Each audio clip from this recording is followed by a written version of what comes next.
Oke. Untuk hari ini di mixer itu akan ada dua, yang satu namanya channel processing, yang satu namanya output processing.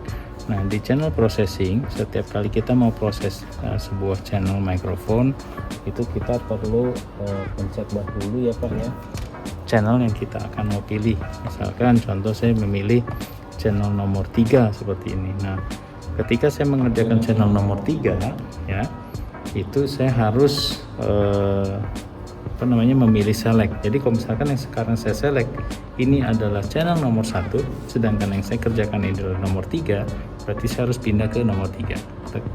Nah, pastikan juga Bapak bekerja di posisi home itu. Nah, ketika home ini Bapak lihat ini adalah channel 3, baru Bapak bisa misalkan, oh saya mau naikin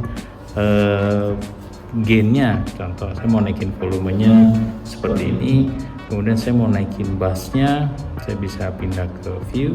Di sini ada gain, gate, EQ, dynamics. Jadi Bapak bisa ke EQ. Bapak misalkan mau naikin low-nya, Bapak naikin cek, atau Bapak potong low-nya cek. Ya. Dan Bapak balik view, dia akan balik ke semuanya.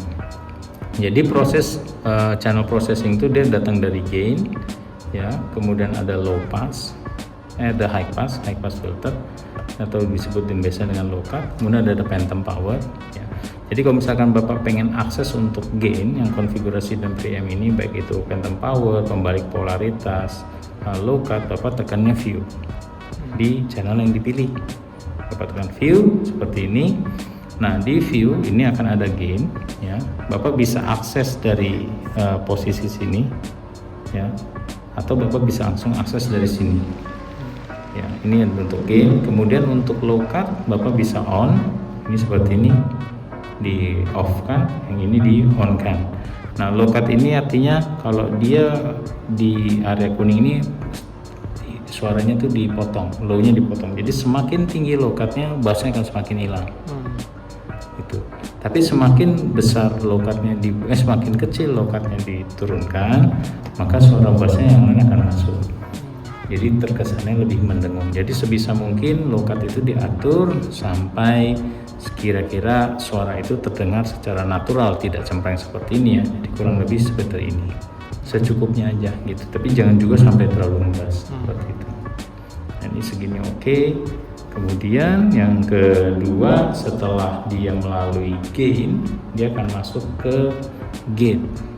Ya. Nah, gate ini mesti hati-hati. Jadi di sini ada gate. Gate ini ibarat seperti palang pintu, Pak.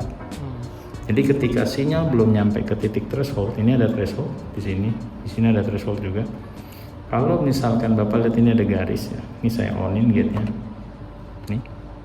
Kalau sinyal saya belum sampai ke titik gate-nya, belum sampai ke sini, maka suara itu tidak akan dibuka, di mute sama dia. Itu fungsinya gate. Jadi suara saya harus dekat banget baru kebuka. Jadi kalau Bapak dengar suara itu terputus-putus, pastikan gate ini tidak nyala. Takutnya orang iseng, dia pencet gate, posisi nyala begini, habis itu suaranya terputus-putus seperti ini. Jadi ngomong jauh dikit putus, baru ada. Oke. Ini fungsi gate. Kemudian yang kedua, ada fungsi di dalam fungsi gate dynamics ini. Itu ada fungsi yang kedua. Kalau gate itu tadi sebagai fungsi on off sebelum dia kena threshold. Kalau dynamics ini adalah kebalikan. Ketika sinyal itu berada di titik atasnya, dia akan ditahan.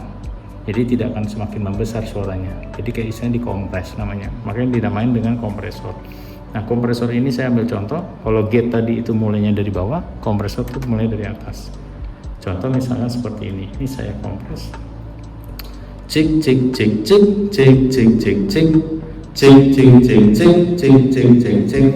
Nah, ini sinyal tidak terkompres. Kalau sinyal tidak terkompres itu tiba-tiba besar, jadi nggak ada yang ngecilin. Dengan adanya kompresor itu kita ngebatasin ketika sinyal orang ngomongnya besar, dia akan nurunin volumenya secara sendiri. Tapi bukan secara fader ya, tapi sebelum dia masuk ke channel processing fader dia udah dikompres duluan. Jadi kalau misalkan ada suara yang terlalu tertahan atau mungkin kompresornya ini bekerja, karena di sini ada indikator kompresor. Ya. Sebaiknya juga kalau untuk speed dihilangkan saja. Gitu. Tidak perlu.